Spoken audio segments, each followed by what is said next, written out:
Minsan kailangan lang talaga natin ng tiyaga. Pero syempre pag may tiyaga, may nilaga. Hello sir, so good afternoon. Okay na po yung receiver mo. So ito na po yung receiver mo na pinadala sa akin. So ito na po yung remote. So yan, pag naka-off, yan, parang knob din yan. So hindi siya nag-on. Okay? So on natin yung remote para malaman natin kung nakamatch na ba yung remote doon sa receiver. On lang natin. Yung mabilis na blink na yun yung on. So ayan, so nakita nyo nag-on. So ayan, okay na siya. So good na to. Ayan. So off ko. Ayan, ayan, wala siyang response. Pero pag naka-on, ayan, nag-on na rin yung solenoid. Ibig sabihin good na siya. Ayan. Ay, nag-lose na yung power ko.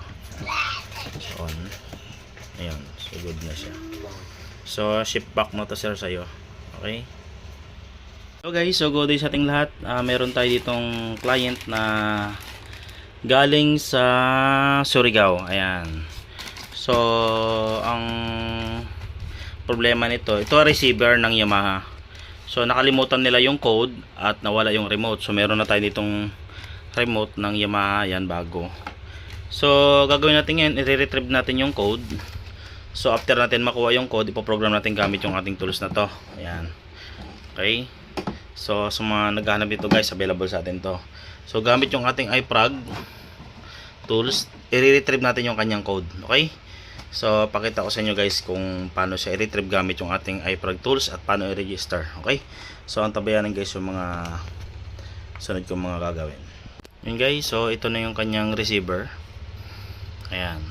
So gagawin natin dito, kakalasin muna natin yung kanyang, ayan yung mga lock na yan. No? Ingatan nyo yan guys kapag kinakalas nyo kasi napuputol yan kapag medyo napasobra kayo ng angat. So alalay lang sa pag-aangat nyan. Bubuksan natin yan para makuha natin yung or makita natin yung pinaka kanyang EPROM ito. Okay, so gamit yung ating iProg. Ayan. Bubuksan lang natin yung ating iProg. Ayan. Run.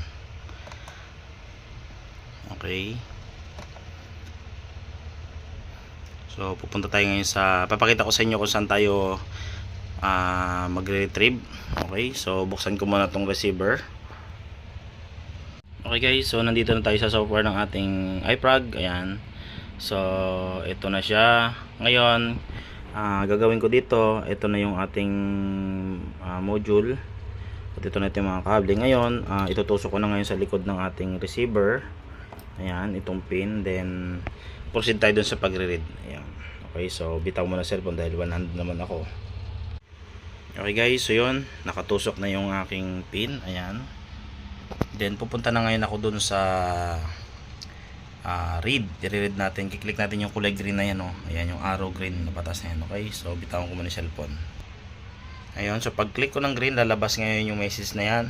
Click lang natin yung continue. Ayan guys, so na-read na natin yung ating file. Ayan. So yun guys, so yung na-read nating file, so kukunin natin yung pinaka code ito. So nakalagay dito HC C4 FFE3. Ngayon, so wala pang script yung ating iProg. So gagawin mo natin, ipapasa nyo sa akin yung serial na yan. Then i-read ko siya. Okay, so ngayon tandaan natin yan, HC C4 FFE3. So exit mo natin yung file. Pakita ko sa inyo paano siya makukuha yung code. Yan.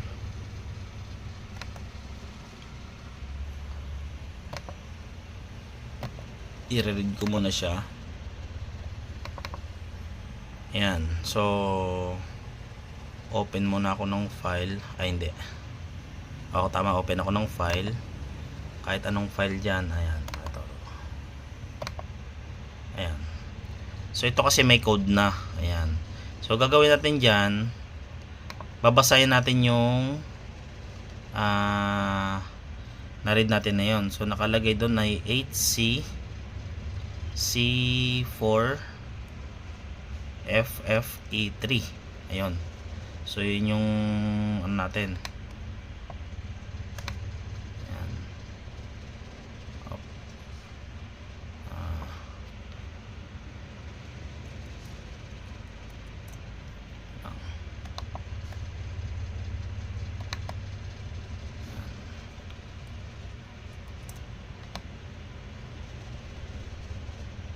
Copy natin yan. Copy. Yan. Paste natin dito.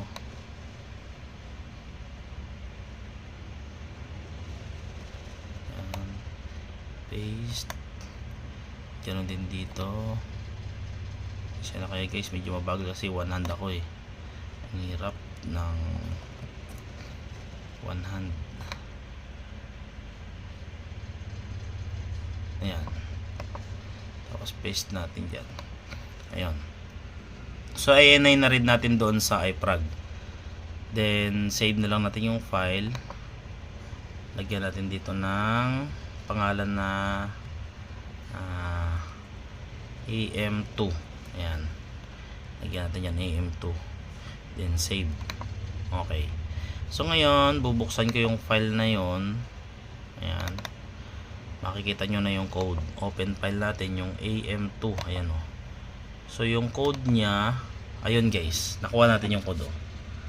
523358. Ngayon, so nakuha na natin yung code na yan. Yun na ngayon ang ipapasok natin sa remote. Okay, so good na tong receiver natin. Na-read na natin yung pinaka-code. Ayan, so 523358. Yan ngayon ang i-register natin dito. Okay, so yun yung original code nya. Okay. So ngayon, i-register natin yung nabasa natin na code na yon. Okay, so doon tayo sa pag-register. Okay guys, so gamit yung ating simulator. So sinalpa ko na yung ating receiver. Ayan. So ito na yung bago nating remote. Then i-on lang natin siya. Yan yung mabilis na blink na yon, yun yung on. Pero yung mabagal, yan yung off, on. Yan, on natin. So lagay lang natin dyan. So gagawin natin ngayon dito, long press natin to. Itong red. Ayan. Parang sususian lang din yan. Knob lang din siya. Long press natin. Hintayin natin mag-blink yung K. Yun yung K na yun. Ayan. So 3 times natin yung long press. Ulit natin.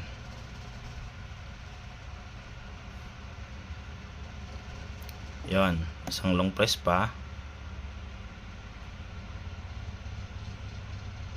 Okay, so isang long press pa yung mag-i-steady siya. Ayan. So pagpatay niya, pasok natin yung code natin. 1 2 3 4 5. Next 1 2. Next 3. 1 2 3. Next 1 2 3. Next 5. 1 2 3 4 5. Next 8. 1 2 3 4 5 6 7 8. Then pag ilaw, long press. Ayan, hanggang sa tumunog. Ayun, so ito nyo, umilaw na siya. Then umilaw na yung remote natin. So pag pindot ng remote natin, ayun. So nakita nyo, nag-steady na yung K. Ibig sabihin, match na silang dalawa. So pag inon ko to, makikita nyo magbi-blink, magre-response na siya. Okay guys, so final test natin yung ating remote at saka yung ating receiver. So gagawin lang natin dyan, pakita ko sa inyo yung kung gumagana na yung remote saka yung receiver. So on natin yan. Ayan, so yung mabilis na blink, mag-on siya. Pag pinindot mo yung susian, mag-on siya. Tapos ayan na siya. So magpa-power na siya. No solenoid lang, gawa ng wala pa yung motor. Okay. So pag pinipindot natin yung button, makikita nyo, umiilaw yung remote. Ngayon, off natin yung remote. Ayan, naka-off siya. So makikita nyo, ayan o, hindi nagre-response yung ating K. Ayan o. Okay. On natin. Ayan. So makita nyo, mag-on din siya. Ayan o. So nag-on na siya. Ayan. Okay na yung ating receiver. So ang kailangan na lang nito ay ECU na lang. Ayan, kakawait natin sa bibigyan natin sa customer, papadala na natin. Then hintayin natin yung feedback. Okay? So bye bye.